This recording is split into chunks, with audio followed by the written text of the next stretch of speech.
Convicted felon Donald Trump is paying El Salvador to imprison and reportedly end the lives of US citizens.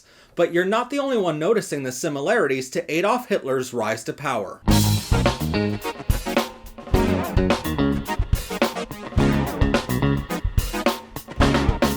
Be sure to check out our Make Lying Wrong Again pins and hats, along with resist stickers on our new anti-Trump store at ProfessorPride.com. In the New York harbor, there's a small piece of land called Ellis Island.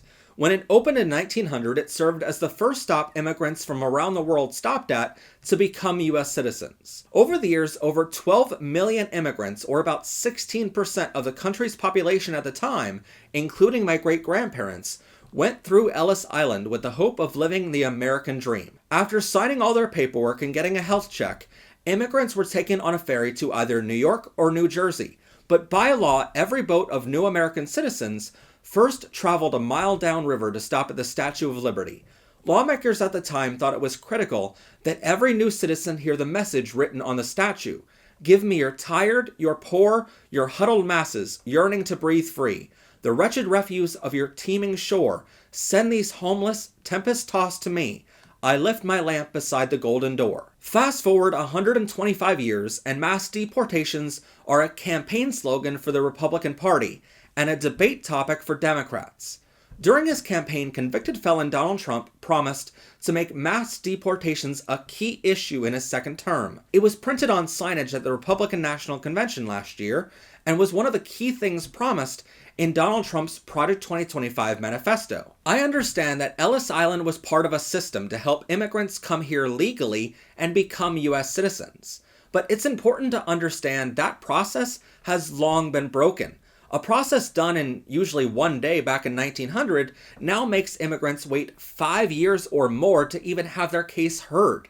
And many of the places immigrants come from are dangerous, with immigrants fleeing their home for asylum here, since their home country would execute them for being a woman, gay, trans, or a wide range of other reasons. Immigration lawyers we spoke to this week say this broken system is why immigrants choose to flee for their safety now and worry about the legal consequences later, because at least then they would have their lives. Immigrants now cross the border, peacefully get detained by Border Patrol, and are allowed to stay in the US while their cases are being processed, as long as they show up to court on their scheduled date. To be fair, there are flaws in this system, including an app which has major glitches, long waiting times, and immigrants not showing up to court on their scheduled date.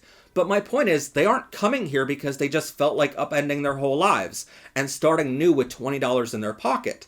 They're coming here for safety. With that said, immigrants do cause some pressure on already strained systems like healthcare, SNAP programs, housing, and workers' compensation, among others. But they do also serve a benefit to the US because many of them work jobs Americans are unwilling to work in conditions that OSHA would shut businesses down for. Politicians love to display their deportation numbers. In his 8 years in office, President Obama deported more than 4.8 million people. During his first term, convict Donald Trump deported 1.5 million. President Biden deported 1.49 million, and in just 3 months in 2025, Trump has already deported 47,928 people as of this taping. But there are two important distinctions between any other president, including Trump in his first term, and what is happening now. First, nothing that is being done now is legal in any way, shape, or form. And second, we're only just beginning to see which laws are being broken, with likely many more discoveries to come when the next president undoubtedly instructs the DOJ to investigate this whole mess we're living through now. So let's start from his campaign promise. Trump said his goal is to deport more than 20 million people from the United States during his second term, despite the fact that experts agree their largest and most progressive estimate of undocumented immigrants living in the country right now is only 11 to 12 million people. This means Trump admitted his plans to deport at least 8 million legal US citizens, and he said it on the campaign trail before he was elected. In his book, he said he wants to deport anyone from the United States if they are not a Christian nationalist.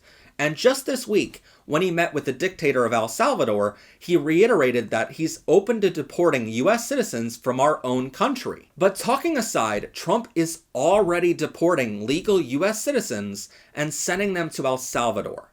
To best explain this, we're going to look at 4 examples from those 47,900 we mentioned a moment ago. This is Andre Hernandez Romero, a gay makeup artist who fled Venezuela in 2024 because while it is not illegal to be gay there, gay people are charged with, quote, lewd conduct and sound pollution, whatever that is, to put them in prison anyway, and these charges are never filed on straight people. He traveled over 60 miles through the forest of Colombia and Panama to seek asylum at the US border with Mexico. Since being here, he had no criminal record and was reportedly trying to work as a makeup artist to earn a living here. But he didn't show up to court for his trial this year, not because he was trying to skip it or something, but because ICE agents abducted him and sent him to El Salvador 3 weeks ago, meaning his asylum case was never heard in US court. This is the last known photo of Mr. Romero seen here begging for his life and to see his mother one last time. Second, we have to talk about Kilmar Abrego Garcia, who came to the US in 2011 and was granted citizenship by US immigration courts in 2019. Keep in mind, it took him 8 years to have his case heard in court, but finally the court ruled he should never be sent back to his home country and granted him asylum and citizenship here. Now, 6 years later, he lived happily with his wife and his 5-year-old child in Maryland. But on March 15th of this year, Trump directed ICE agents to abduct Garcia and they sent him back to El Salvador despite a court order specifically saying not to. In their filings about the case, the Trump administration has called his deportation a, quote, administrative error, with both Trump and the dictator of El Salvador saying they have no way of returning Garcia to his family in Maryland. Just this week, a U.S. senator from Maryland went to El Salvador, knocked on the door of the prison, and was denied by the vice president of El Salvador from meeting with Garcia in person to prove he is still alive, as even Congress fears Garcia was killed by El Salvador's dictator. Third, let's look at Mohsen Maudoui, a student at Columbia University in Vermont. He was born in the West Bank, came to America to study philosophy, and was working towards his master's degree. In 2023, he protested for the territory of Palestinian people on campus, but then backed away from the protest when those protests started advocating for Hamas, a terrorist organization, rather than the people living in the West Bank. He claims he stepped back before the encampment protests because he wanted to see a peaceful solution to the Middle East, not the violence those protests became. But he had a green card and was on his way to his naturalization hearing when ICE agents detained him and are now looking to deport him to the West Bank, something he says would be a death sentence because he's advocated for peace in the region and the government there doesn't agree. Lastly, we have to discuss Rumeysa Öztürk, who is a Turkish national with a green card to study at Tufts University in Somerville, Massachusetts.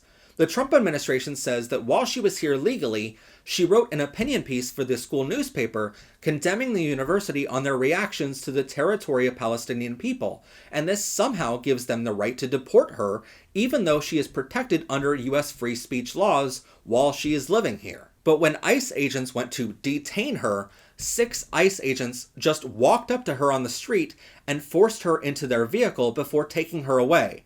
Surveillance video shows all 6 officers are wearing plain clothes with nothing to present themselves as officers of the law. All 6 of them are covering their faces and did not identify themselves as officers, nor tell her what she was being detained for or where she was going. And look, I have been very vocal in my support of Israel's right to defend itself against terrorist organizations, as I have done advocating for Ukraine and other oppressed countries.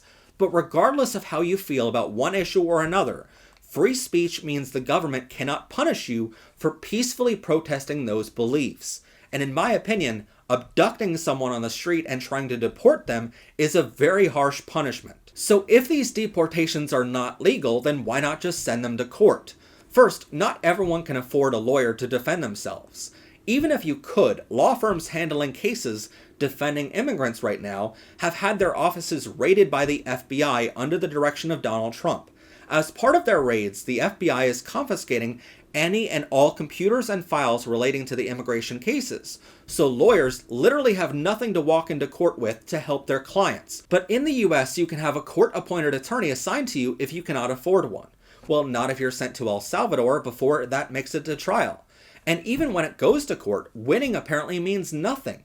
Earlier this month, the US Supreme Court ruled in a 9-0 unanimous ruling, which is unheard of nowadays, that Trump had no legal right to deport Mr. Garcia, the Maryland father we spoke about a moment ago. Keep in mind, this means Judges Alito and Clarence Thomas ruled against Trump, which they have never done before to our knowledge.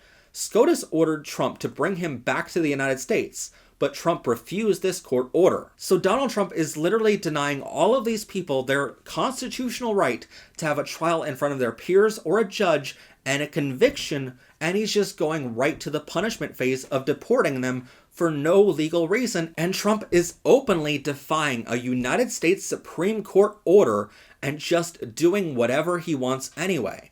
So some constitutional lawyers argue SCOTUS or Congress could send the military to arrest Trump if he does not comply, which has never happened to a sitting or former president before. But others argue SCOTUS already ruled in July 2024 that presidents are immune from criminal prosecution for anything they themselves deem as an official act. One important note here is ICE agents are abducting people on the street. By law, uniformed officers are not required to make their badge numbers or their names visible on their uniform, but at the very least they're wearing a uniform. And plainclothes officers or those working undercover are not required to wear any identifying information on their outfit, nor are they required to identify themselves as law enforcement even if you ask them. While a majority of people think this is a federal law, it is not. State and local law enforcement officers are only required to identify themselves in Alaska, California, Oregon, and Pennsylvania. But even that does not cover federal agents, such as ICE agents, conducting operations in those states. And in all the other states, there is no law at all requiring law enforcement to identify themselves ever. This does leave a wide legal gray area because citizens are legally allowed to protect either themselves and or fellow citizens on the street if they see someone getting abducted. It begs the question, what happens when, not if, a citizen tries to protect themselves or someone else from unmarked ICE agents abducting them? Would they be charged with terminating a law enforcement officer, or would it be ruled self-defense since the officer did not identify themselves first? No matter how it's ruled in court later, someone is going to get hurt eventually if these abductions continue. This situation is becoming more dangerous with every abduction because we have no idea who is going to be abducted next. Even legal US citizens are not safe from abduction and deportation. We have no idea who is an ICE agent because they are not identifying themselves in any way. And real gangs are taking advantage of the situation, with many missing person cases coming back right now as not conducted by ICE agents. So gangs and criminal enterprises are dressing up in black masks and abducting people because right now they look like ICE agents doing the same thing. What's worse, and yes, this story gets even worse somehow, ICE agents are even going into schools to abduct children from classrooms with guns, black clothing, and black masks covering their faces.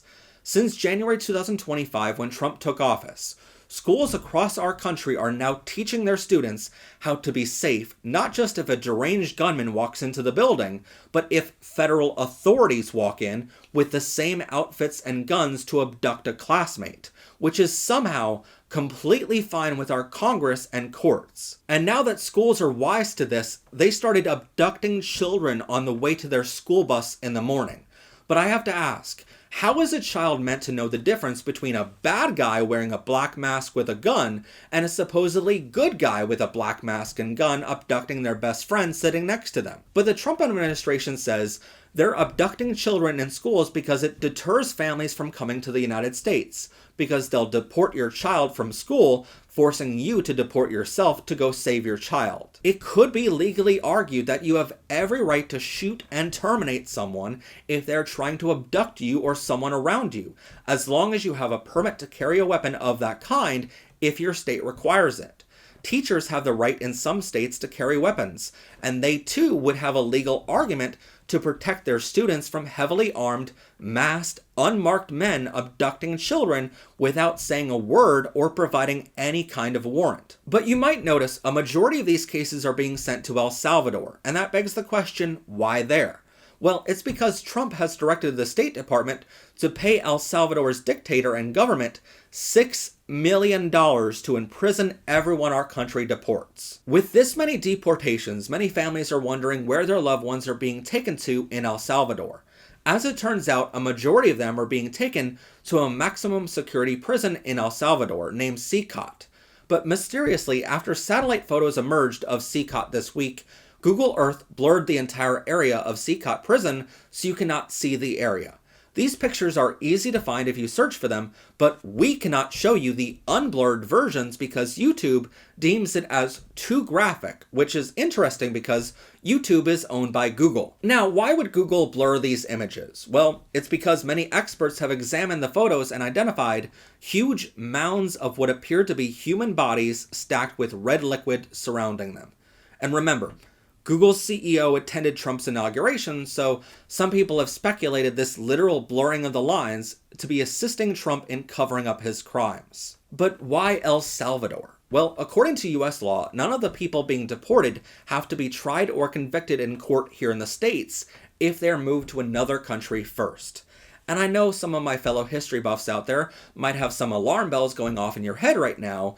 As some of you might remember, Hitler placed many of his largest death camps outside of the borders of Germany, so they didn't have to abide by German courts or laws. Even those like Dachau, which is located in Germany, started off as a prison camp, then transitioned to a concentration camp later in the war when Hitler's power was more secure. So this has gone way past Trump saying Nazis are, quote, very fine people, which is a real quote, by the way. And it's become what appears to be a copycat recreation of the rise to power Hitler had in Germany before World War II. All that's missing are the pink triangles, because we've replaced the trains with fucking planes. No matter copycat or not, it's a very scary time to live in the United States, especially with many in Trump's White House leaking that Trump will declare martial law on April 20th, the day his first executive orders expire from a 90-day legal limit. Martial law allows him to replace the civilian government with military rule, meaning Congress has no power and SCOTUS is gone. Trump's been talking a lot about declaring martial law to deport even more people, but even Trump has said that he won't be deporting just illegal immigrants anymore. And back to my fellow history buffs out there, you're not the only one to notice the craziness of the White House rumoring this declaration of martial law on April 20th. For those that may not know, April 20th is also Adolf Hitler's birthday. Maybe that's just a coincidence, but it's definitely a fucking dog whistle to the Nazis. My point is, please call upon your representatives and senators to impeach this terrorist from the Oval Office.